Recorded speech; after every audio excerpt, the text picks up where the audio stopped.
말씀을 함께 보도록 하십시다. 계속적으로 우리 요한계시록의 7교회를 보고 있는데 이것은 우리의 단순히 요한계시록에 있는 편지, 7교회 편지뿐만 아니라 우리를 향한, 우리 각자를 향한 말씀이라고 했습니다. 그래서 신앙적으로 우리가 돌이켜볼 수 있는 그런 내용이기도 한데, 지난주에 보았던 것은 우리가 그런 열정에서 많이 떨어져 나갔을 때 어떻게 하나님이 우리를 향해서 말씀하시는지를 보았는데, 지속적으로 그 내용을 생각을 하면서 보도록 하십시다. 지금 이제 보려는 교회가 빌라델비아 교회인데, 물론 번역상의 빌라델비아, 이제 미국에서는 펜실베니아주 동부에 가면 필라델피아 교회가 있습니다. 이게 원어로는 똑같아요. 번역상에 조금 차이가 있는 건데, 그래서 미국에 있는 그 교회, 도시 이름이 필라델피아. 근데 그것이 교회도 마찬가지고, 필라델피아라는 그 의미가 형제의 사랑을 얘기합니다. 필레오, 그 형제의 사랑을 이야기하는데, 도시 자체가 형제의 사랑의 도시예요. 이름은 참 좋아요. 그래서 거기에 미국은 역사적인 여러 가지 의미를 가지고 있는데, 도시 자체가 지금 많이 복잡한 도시고 한데, 이 말씀을 읽어가면서 우리가 그 당시 거기에 있었던 이 6번째 교회, 필라델비아 교회에 대해서 함께 보도록 하십시다. 함께 읽어봅시다. 필라델피아 교회 사자에게 편지하라. 거룩하고 진실하사 다윗의 열쇠를 가지신 이곳 열면 닫을 사람이 없고 닫으면 열 사람이 없는 그가 이르시되, 볼지어다 내가 내 앞에 열림을 두었으되 능히 닫을 사람이 없으리라. 내가 내 행위를 아노니 내가 작은 능력을 가지고서도 내 말을 지키며 내 이름을 배반하지 아니하였도다. 보라, 사탄의 회당 곧 자칭 유대인이라 하나 그렇지 아니하고 거짓말하는 자들 중에서 며칠 내게 주어 그들로 와서 내 발 앞에 절하게 하고 내가 너를 사랑하는 줄을 알게 하리라. 내가 나의 인내의 말씀을 지켰은즉 내가 또한 너를 지켜 시험의 때를 면하게 하리니, 이는 장차 온 세상에 임하여 땅에 거하는 자들을 시험할 때라. 내가 속히 오리니 내가 가진 것을 굳게 잡아 아무도 내 면류관을 빼앗지 못하게 하라. 이기는 자는 내 하나님 성전의 기둥이 되게 하리니 그가 결코 다시 나가지 아니하리라. 내가 하나님의 이름과 하나님의 성 곧 하늘에서 내 아버지께서부터 하나님 새 예루살렘의 이름과 나의 새 이름을 그의 위에 기록하리라. 이기는 자는 성령이 교회들에게 하시는 말씀을 들을지어다. 아멘. 여기 보면 흥미로운 것은 유대인들, 당시 사단의 회당이라 그러고 곧 자칭 유대인이라 하는 내용은 우리가 앞서 보았던 내용이기도 합니다. 그래서 그 당시에 그 유대인들이 종교로 인정을 받았는데, 로마에, 그래서 자신들이 종교로 인정을 받기 위해서 크리스찬들, 유대인들을 고발을 해서 많이 잡혀가게 하고 죽게 했던 그런 일들이 있는데, 이 교회가 그때 그 이유를 용서를 하지 못해서 역사적으로 계속 유대인들을 핍박을 하고, 십자군 전쟁 때도 유대인들을 많이 죽이고, 그 후에 그게 역사적으로 들어와서 독일 나치가 800만의 유대인을 학살하는 그런 일까지 벌어지는 일들이 있었죠. 아직도 유대인들을 싫어하는 이유가 그때 용서하지 못한 것이 2000년을 계속 지속해 있다고 생각해도 과언이 아닙니다. 여기 보면 다윗의 열쇠라는 것이 나옵니다. 다윗의 열쇠는 성경에 2번만 딱 나옵니다. 다윗의 열쇠를 준다고 하는데 여기에 나오는데, 그래서 구약에 있는 말씀을 우리 함께 볼 겁니다. 예수님이 우리 앞에 문을 열어주시면 닫을 자가 없다 그래요. 그래서 너무 감사한 내용이기도 하고, 그 내용을 우리가 볼 텐데, 그 다윗의 열쇠가 얼마나 중요한지 보도록 할 겁니다. 그래서 우리 3번째 메시지 돌아가서 보면 사단의 회당에 대한 내용이 나옵니다. 그래서 니골라당과 발람에 대한 내용을 볼 수 있습니다. 찾아보시면 될 것 같고, 그 내용 중에 앞서 말씀드린 대로 용서를 못하면 역사적으로까지도 계속적으로 복수를 하려고 한다는 내용이 있다는 것을 기억하십시오. 그래서 오늘 첫 번째는 내 열쇠를 받으라. 이게 교회를 향해서 당시 교회를 향해서도 말씀을 하시는 내용이기도 한데 우리도 그 열쇠를 가지고 있어야 됩니다. 필라델피아 교회를 향한 인사로 시작을 하는데 예수님께서 다윗의 열쇠를 가진 자라고 하세요. 다윗의 열쇠를 가졌기 때문에 예수님이 앞서 보면 곧 열면 닫을 사람이 없다 그래요. 이게 얼마나 귀한 열쇠인지 모릅니다. 그래서 이 내용을 이사야서 22장 내용에서 보도록 할 텐데 거기도 다윗의 열쇠가 나옵니다.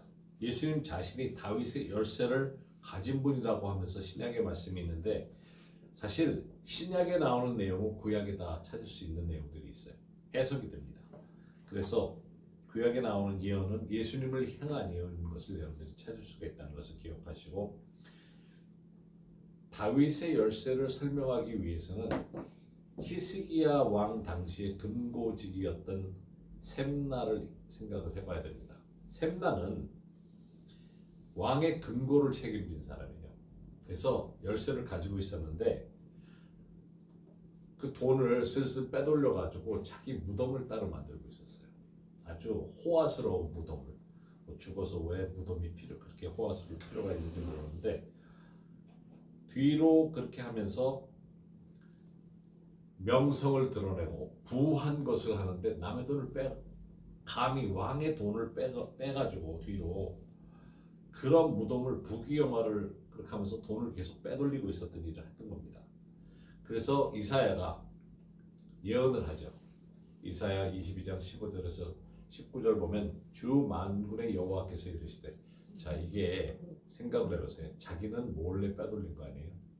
그것도 왕의 금고에서 몰래 빼돌려가지고 자기 거를 부귀영화를 누리고 살고 있었는데 예언자가 나타나가지고 하나님이 가서 얘기하는 겁니다. 너는 가서 그 국고를 맡고 왕궁 맡은 자 셈나를 보고 그러니까 왕궁에 들어가는 돈 왕에게 식사부터 시작해가지고 모든 것을 관리하는 이 셈나가 그런 짓을 하고 있었는데 갑자기 하나님이 말씀하셔서 이사야 예언자가 와서 내가 여기와 무슨 관계가 있느냐 여기에 누가 있기에 여기서 너를 위하여 묘시를 팠느냐 높은 곳에 자기를 위하여 묘시를 팠고 반석에 자기를 위하여 초소를 쪼아내었도다 나 여호와가 너를 단단히 결박하고 장사같이 세계에 던지되 반드시 너를 모질게 감싸서 공같이 광막한 곳에 던질 것이라 주인의 집에 수치를 끼치는 너여 내가 그곳에서 죽겠고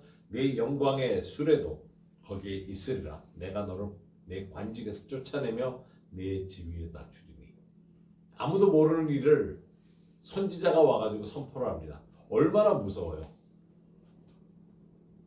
이 같은 상황에서 예언을 하는데 여기 보면 그 마스터키라는 내용을 알게 되는데 여기 그 당시에 얼마나 이 머리들이 잘 돌아갔냐면 일반 열쇠로는 이방 저방 열쇠를 열 수 있어요.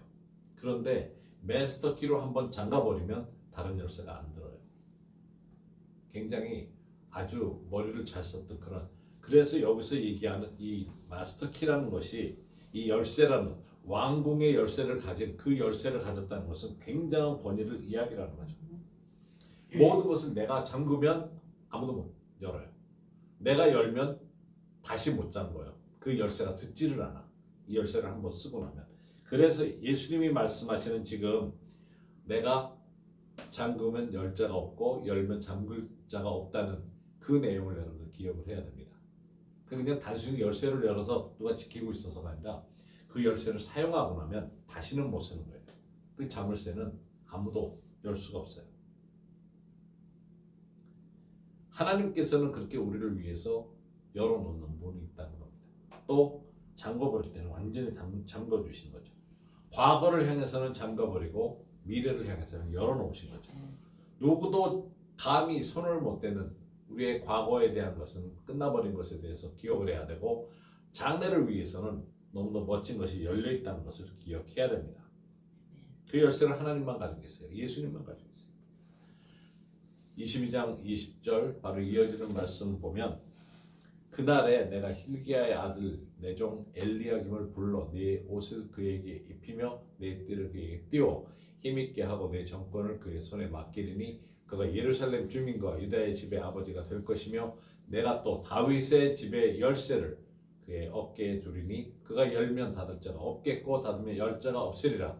못이 단단한 곳에 박힘같이 그를 견고하게 하리니 그가 그의 아버지 집의 영광의 보좌가 될 것이요 그의 아버지 집의 모든 영광이 그 위에 걸리리니 그 후손과 족속이 되는 각 작은 그릇 곧 종지부터 모든 항아리까지니라.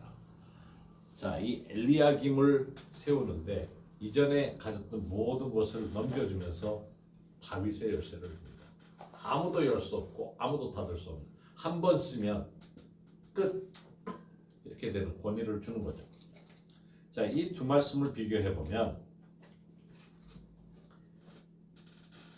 엠나는 사탄을 상징합니다. 자기 마음대로 모든 것을 관리할 수 있었어요, 이전에. 그런데 뭘 합니까? 자기 영광을 위해서만 해요. 그리고 여기서 엘리야김은 예수님을 상징하죠. 그래서 모든 것이 전권이 옮겨지는 것을 말합니다. 근데 이것을 우리가 쉽게 넘기면서 이해를 못하고 넘어갈 수 있는 것이 있어요. 바로 다음 말씀인데 22장 25절 다음 말씀에 보면 만군의 여호와께서 이르시되 그날에 단단한 곳에 박혔던 못이 사그리니 그 못이 부러져 떨어짐으로 그 위에 걸린 물건이 부서지리라 하셨다 하라. 나 여호와의 말이니라. 자, 하나님께서 이 땅에 엠나를 대신해서 엘리야김, 사탄을 대신해서 예수님을 세워서 모든 권세를 가지고 우리의 과거의 문을 닫아버리고 장래에 대한 소망의 문을 열어주십니다. 그런데 못에 박히죠. 못에 박히는데 자, 그 못이 삭아서 부러지면서 거기에 걸어놓았던 모든 것이 떨어진다고 해요. 예수님이 오셨을 때 사탄을 이제 모든 것을 정리를 하고 우리를 위해서 오신 예수님. 그래서 이스라엘 사람들이 뭘 기다렸습니까? 로마 군대를 물리쳐주고 이제 우리가 자유해지고 우리가 세계에서 최강국이 되리라 하는 것에 대한 기대를 가진 거죠. 근데 그 기대가 하루아침에 무너지죠. 못에 예수님이 못 박히고 그러면서 심지어 거기에 했던 모든 기대가 하루아침에 무너지는, 우리가 예수님께 걸어놨던 것이 무엇입니까? 우리가 예수님께 걸어놓는 그 못은 우리의 죄인 거죠. 죄가 되어야 되는 거지. 단순히 예수님 덕에 이제 복권 맞았다, 당첨됐다, 그런 것이 아니라는 거죠. 그래서 우리가 다윗의 열쇠를 받으라는 것은 장래에 대한 소망과 과거에 대한 문을 닫는 것에 대한 것을 기억을 하라는 겁니다.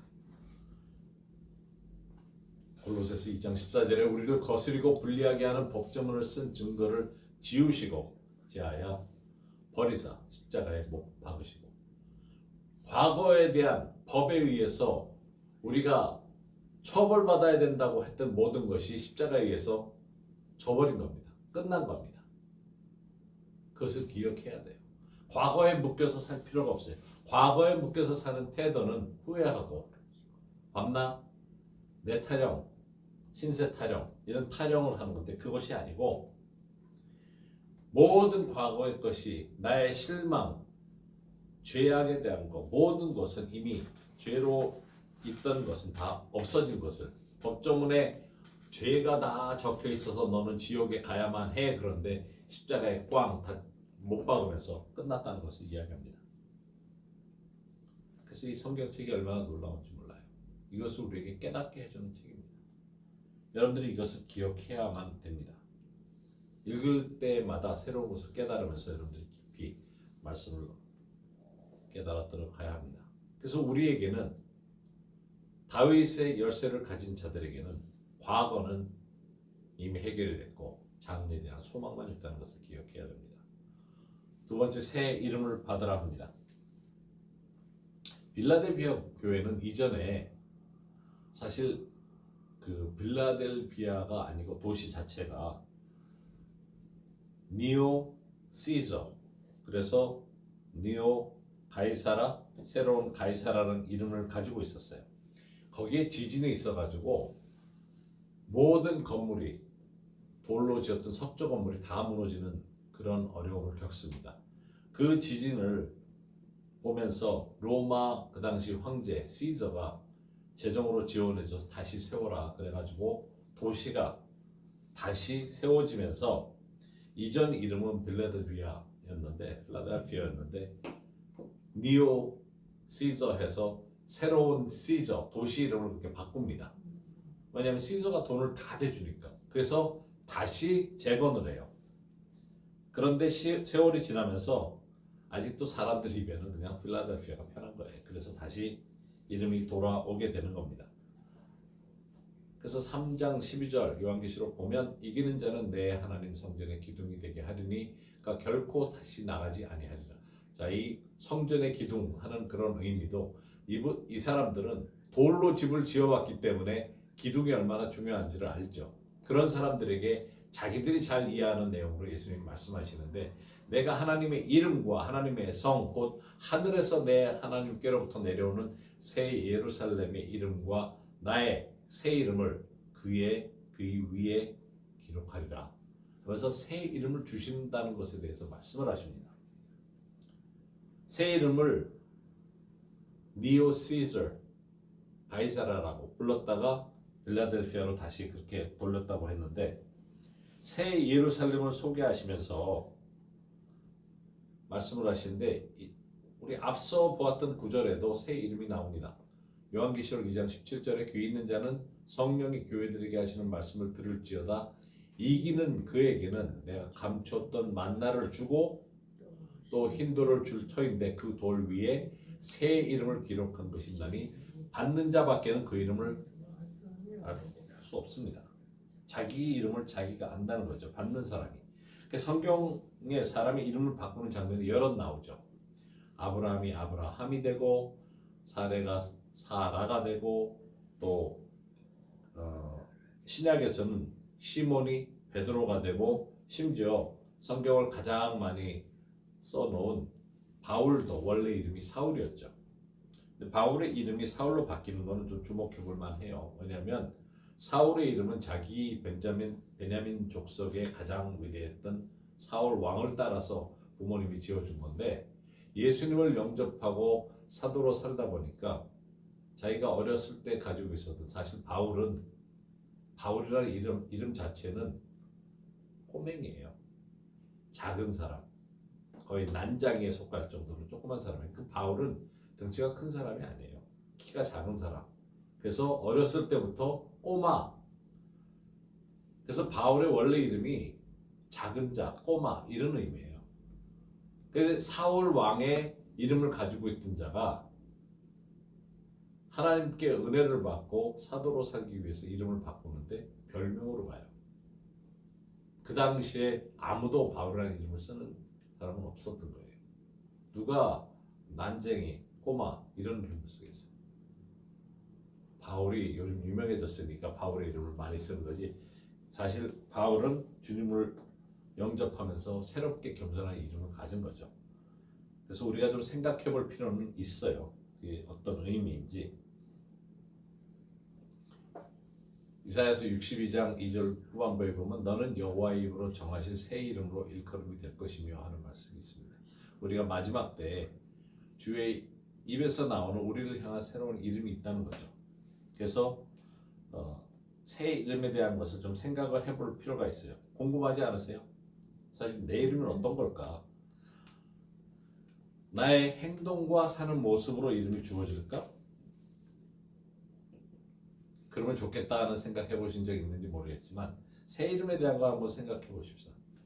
요한계시록 14장 1절에 내가 보니 보라 어린 양이 시온산에 섰고 그와 함께 14만 4천이 서 있는데 그들의 이마에는 어린 양의 이름과 아버지의 이름을 쓴 것이 있더라.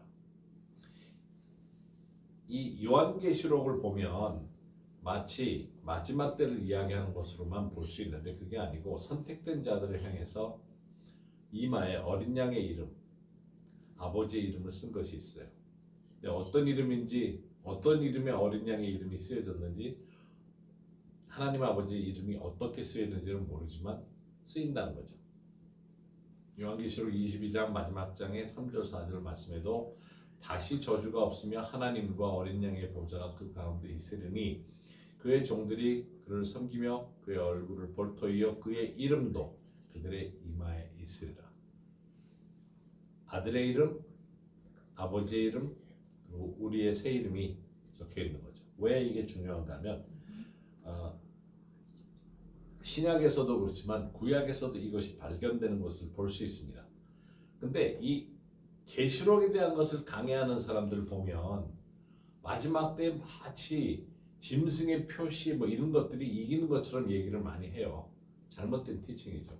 에스겔서 9장 1절에서 6절 말씀을 보면 또 그가 큰 소리로 내 귀에 외쳐 이르되 이 성읍을 관할하는 자들이 각기 죽이는 무기를 손에 들고 나오게 하라 하시더라. 내가 보니 6사람이 북향문 윗문길로부터 오는데 각 사람의 손에 죽이는 무기를 잡았고 그 중에 한 사람은 가는 베옷을 입고 허리에 서기관에 먹그릇을 찼더라. 그들이 들어와서 놋제단 곁에 서더라.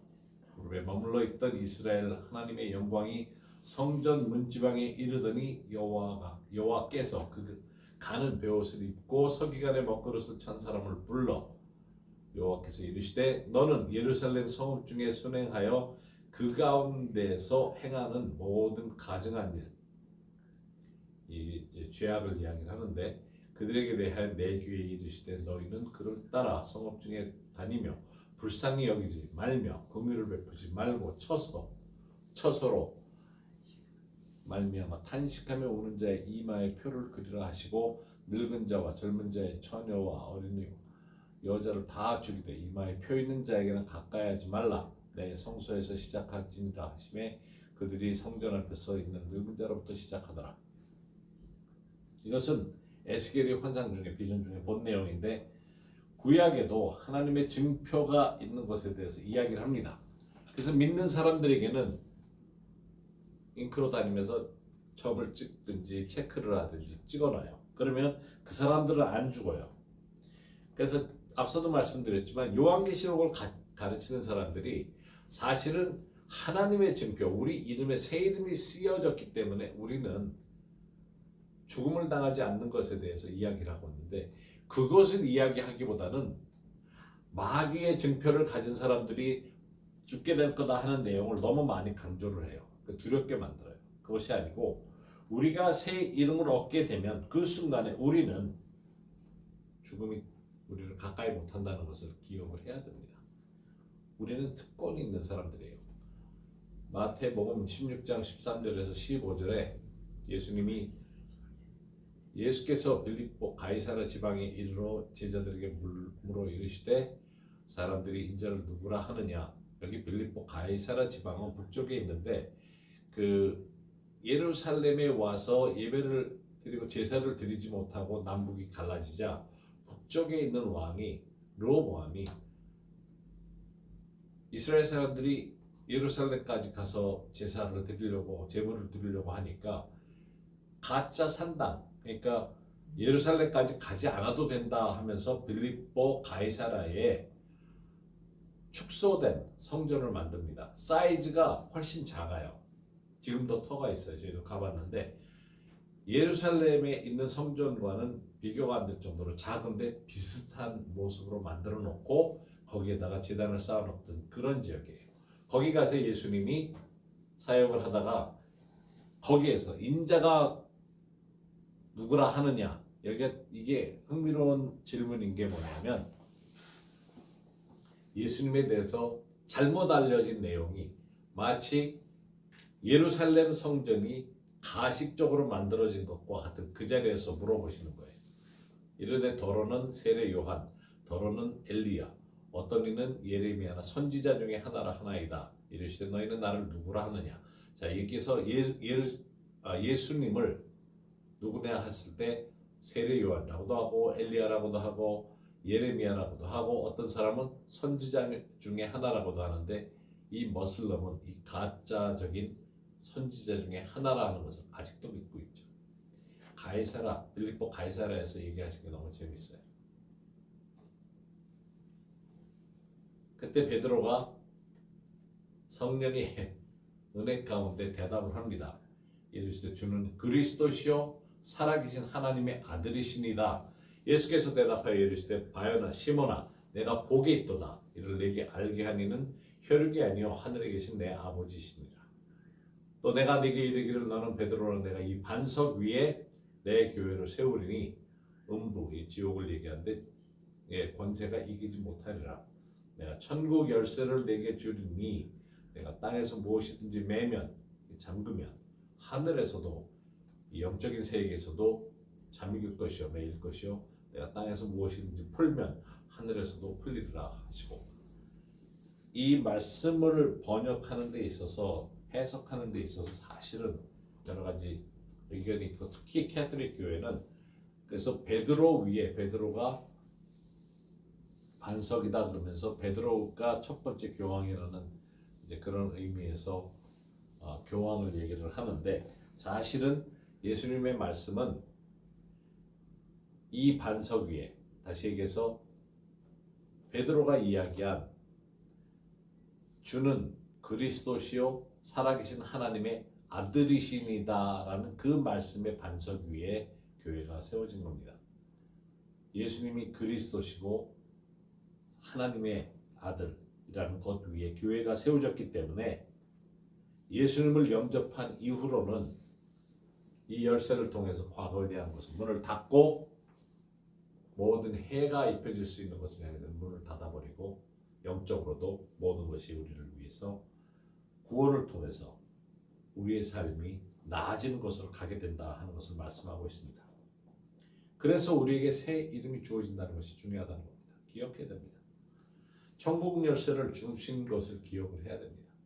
우리가 풀 수 있고 우리가 닫을 수 있어요. 내 과거에 대한 것을 아직도 신세 타령할 수 있어요. 내 과거에 대한 것을 후회하고 살 수 있어요. 그런데 예수님이 말씀하신 것은 잠가버리는 거예요. 닫아버리라. 그리고 과거에 대한 것 말고 장래에 대한 것을 열고 소망을 가지고 살라고 하시는 겁니다. 예수님은 살아계신 하나님의 아들, 다시 얘기해서 우리도 이제는 살아계신 하나님의 아들이고 만군의 왕이신 왕의 그 권위에 왕족에 속해서 살고 있다는 것을 자부심을 가지고 살아야 한다는 것을 말합니다. 회개하고 과거에 대한 것을 더 이상 정죄받지 않으면 앞을 향해서 나아가야 합니다. 우리가 늘 연약하고 그럴 때마다 사실 원죄를 많이 얘기를 합니다. 우리가 원죄 때문에 아담 때문에 죄를 짓고 사는 우리 자신이라고 얘기를 하지만 사실 처음 죄는 물론 창세기에 나오지만 아담이 첫 번째 원죄를 가진 자는 아니에요. 인간으로서는 그럴지 모르지만 원죄는 이사야서 14장에 나오듯이 사탄입니다. 사탄이 원죄를 지었어요. 처음 죄. 이 겸손하게 살아야 되는데 겸손하지 못하고 교만하게 살다가 하나님 앞에서 죄를 범하고 그 죄를 인간에게 끌어들였던 것뿐이죠. 크리스찬으로서 우리가 겸손하게 살아야 되는 것을 우리가 깨달아야 합니다. 내가 왜 죄인인데도 불구하고 겸손하게 살아야 되나? 우리가 뭘 잘못했다고 만나 공격을 받나 그러는데, 나는 죄가 많아서 공격을 받나? 그렇게 생각할 수 있어요. 그렇지만 예수님은 죄 없는데도 불구하고 공격을 받으셨어요. 우리는 늘 겸손함을 가지고 살아야 됩니다. 새로운 이름을 받고 다윗의 열쇠를 쥐고 살아간다면 우리는 영에 속한 사람으로 사는 겁니다. 죄와 씨름하는 것이 아니라 죄를 다시 범했을 때 겸손하게 나가면 되는 것이고, 모든 것을 내려놓고 회개하고 새로운 힘을 얻고 살아갈 필요가 있는 겁니다. 예수님을 믿는 순간에 열어놓은 것은 열린 채로 있어요. 예수님이 여셨기 때문에. 그 다른 열쇠로 어떤 장난을 하려고 해도 닫히지가 않는 겁니다. 누구도 손댈 수 없는 우리의 장래에 대한 것을 열어놓으신 주님을 보면서 나아갈 필요가 있습니다. 또 새로운 이름을 주셨기 때문에 새로이 받은 이름이 용서받았고 선택받았고 우리가 앞으로도 쓸 이름을 이미 이마에 적어 놓으셨다는 증표를 받았다는 것을 기억해야 됩니다. 우리는 그런 사람이에요. 다윗의 열쇠를 가지고 새로운 이름이 예수님의 이름, 하나님의 이름, 그리고 나의 새로운 이름이 이미 적힌 것이 우리에게 표징으로 증표로 있고, 그렇기 때문에 한 가지 기억해야 될 것은 하나님이 특별히 나만 사랑하신다는 것을 기억해야 됩니다. 그래서 우리 빌라델피아 교회를 향한 말씀을 다시 한번 읽으면서 내 자신을 향해서 말씀하시는 주님을 보도록 하십시다. 이 말씀 속에서 나를 향해서 말씀하시는 주님의 음성을 들으시기 바랍니다. 우리 함께 읽도록 하십시다. 빌라델비아 교회의 사제에게 편지하라. 거룩하고 진실하서 다윗의 열쇠를 가진 이 곧 열면 닫을 사람이 없고 닫으면 열 사람이 없는 그가 이르시되 볼지어다 내가 네 앞에 열린 문을 두었으되 능히 닫을 사람이 없으리라. 내가 네 행위를 아노니 내가 작은 능력을 가지고서도 내 말을 지키며 내 이름을 배반하지 아니하였도다. 보라, 사탄의 회당 곧 자칭 유대인이라 하나 그렇지 아니하고 거짓말하는 자들 중에서 몇을 내게 주어 그들로 와서 내 발 앞에 절하게 하고 내가 너를 사랑하는 줄을 알게 하리라. 내가 나의 인내의 말씀을 지켰은즉 내가 또한 너를 지켜 시험의 때를 면하게 하리니 이는 장차 온 세상에 임하여 땅에 거하는 자들을 시험할 때라. 내가 속히 오리니 내가 가진 것을 굳게 잡아 아무도 내 면류관을 빼앗지 못하게 하라. 이기는 자는 내 하나님 성전의 기둥이 되게 하리니 그가 결코 다시 나가지 아니하리라. 내가 하나님의 이름과 하나님의 성 곧 하늘에서 내 하나님께로부터 내려오는 새 예루살렘의 이름과 나의 새 이름을 그 위에 기록하리라. 이기는 자는 성령이 교회에게 하시는 말씀을 들을지어다. 함께 기도하십시다. 오늘 이 말씀을 생각하면서 나를 위해서 주신 새 이름 어떤 것인지 기억하시고, 나를 위해서 다윗의 열쇠가 어떤 일을 하는지 한번 생각해 보십시다. 우리의 과거가 이미 나의 모든 과거 문을 닫아버리시고 장래를 위해서 문을 열어놓으신 하나님의 은혜를, 예수님의 은혜를 기억하면서 감사함으로 나아가도록 하십시다. 주께서는 우리를 위해서 늘 모든 것을 주시고자 하시는 것을 기억하도록 하십시다.